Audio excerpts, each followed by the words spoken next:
welcome to Scaling for Success. You know, as we roll into the final month of 2022, I was thinking about next year and annual planning and really wanted to take some time to reflect. So I asked my team and I asked myself, I'm sure you are doing the same with your team, of course.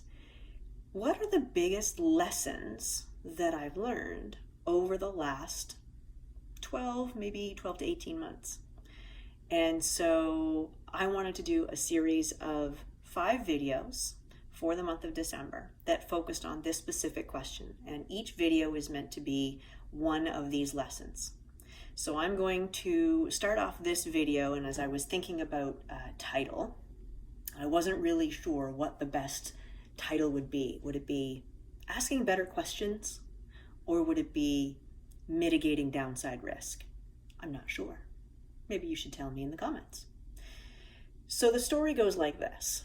Last year, I was reflecting on our products and services. And so as you may or may not know, we offer fractional COO integrator services to clients who are about $1 million to $10 million in annual revenue.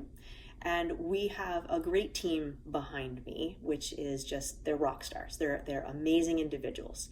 And the first iteration of the product was me going from a solopreneur over to a scalable business model. And I looked at the finance world for inspiration in this particular case. And so they do bookkeeping services and accounting services, or bookkeeping services and fractional CFO services. And I thought to myself, okay, well, that makes sense. Maybe I can serve more clients, because I was turning away clients at the time. If I brought on an operations manager, somebody who could be really more deeply in the business, get me the feedback that we needed. We work together towards the goals that the client has, and we really are a much better team together. One of my team has actually called it a force multiplier. I love that expression. That was awesome. And so that was very, very successful. And so as we moved forward with that model, we had lots of successes, which I loved. And I realized, though, that people who were under the $1 million mark in annual revenue still needed that strategic advice and guidance, but they weren't always ready for the cost, and they weren't always ready to have a fractional COO or a fractional operations manager inside their business. So how do you help them? And one night I was watching an old movie called Demolition Man, and they had this part of the movie where a gentleman was in a phone booth style apparatus, and he was talking to an AI, and the AI was giving him advice. And I thought, wow, I wonder if I could build something like that for operations, something that would be able to be just-in-time service, on demand. And so it went down this path of asking and doing market research. And so we spent about 6 months looking at market research, and turns out the answer was yes. So yay, that's awesome. Moving forward from that, from the market research phase, we said, okay, well, this is an app, clearly. We need to do this, this, and this. It has the following outcomes, and it should take us until Christmas of last year. And then we should be ready to launch. We can launch fresh in the new year and move forward with that. Well, that was the plan. Things don't always go to plan.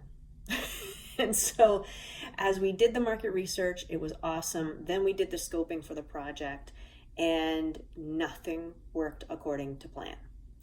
Things were delayed, things didn't happen. The project turned into a bit of a gigantic mess. It turned to be something that I had to work with the other team, for the developers and whatnot, to make sure that we both exited the relationship in as positive a manner as we can, which we did. And then I'm still left with, I have this idea, I have the market research to say it's a good idea, but now what? How do I fix this, and how do I move forward in as good a manner as I possibly can? This is where I love having more people on the team, because it's not just in my head. So I had one team member who actually is local to me say to me, hey, next time you're downtown with your daughter, let me know, let's meet up, and I've got an idea for you. I think there's an easier way to do what you're trying to get at. Because I've been contacting other app developers, and they're speaking languages that I don't necessarily understand, which is fine. I can learn to make sure that we communicate, but it was getting complicated. I met this gentleman. He is one of the fractional COOs on the team, and he said, everything that you can actually do via a website, except for this one thing. And I thought, wow, I had no idea that we could do this on a website. We'd been so focused on the app, we did not ask better questions. Wow. So that is my lesson.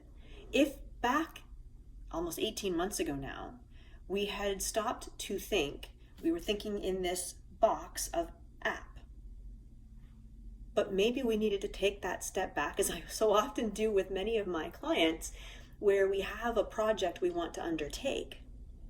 And rather than just going, yay, let's go for that project, I come in like the wet blanket and I say, well, let's just take a moment, take a step up a level to look at this from a much more strategic point of view. What are the outcomes we want to get out to? What questions do we need to ask before we get super excited about this?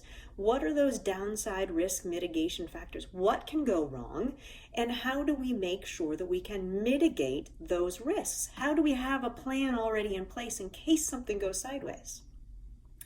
Sometimes COOs can be annoying like that. We're going to ensure that we slow down the process in order to really understand what success looks like to the stakeholders.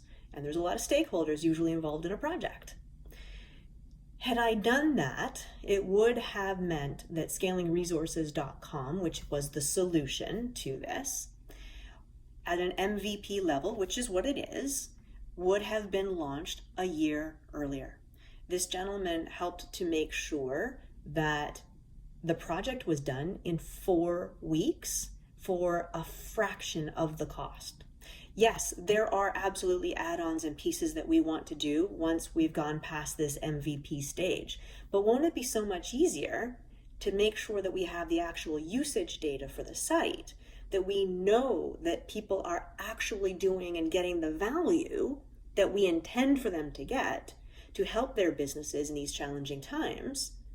Wow, wouldn't it be so much easier to do it this way as an MVP compared to what it would have taken?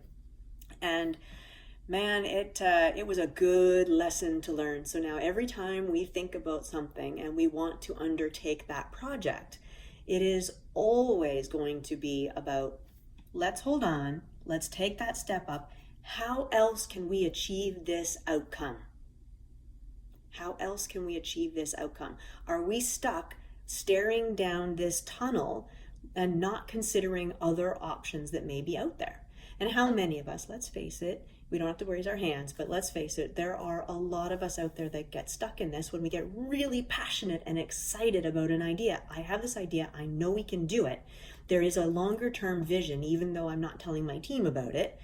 And let's go, go, go, go, go, right? It's a typical visionary personality piece. So that is lesson number 1. Asking better questions. Now, I actually have a book recommendation for you here. I am a big fan of Keith Cunningham, and he has a book, The Road Less Traveled. And in that book, I think I read somewhere there were about 700 thinking time questions. If I had used a handful of these when we were doing the work almost 18 months ago, we might have gotten to launch substantially faster than what we did. We finally launched the product in August. I had expected 40. That was the capacity that we had. And now, launch went really well. We got 75. I had to shut it down because, limit enrollment, I should say. We didn't shut the site down or anything. But we had to limit enrollment because there was more than we had anticipated, and now we're almost at 150. And so I'm super excited about being able to deliver the value for these clients and customers and make sure that they actually get what they need for their businesses. Yay! Turned into a win. Could have been a win about 18 months sooner.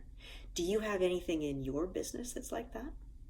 Like this video if you found it helpful. And for more content just like this, subscribe to our channel or visit the Scaling Management Consultant Group website at scalinggrp.com or our new website at scalingresources.com.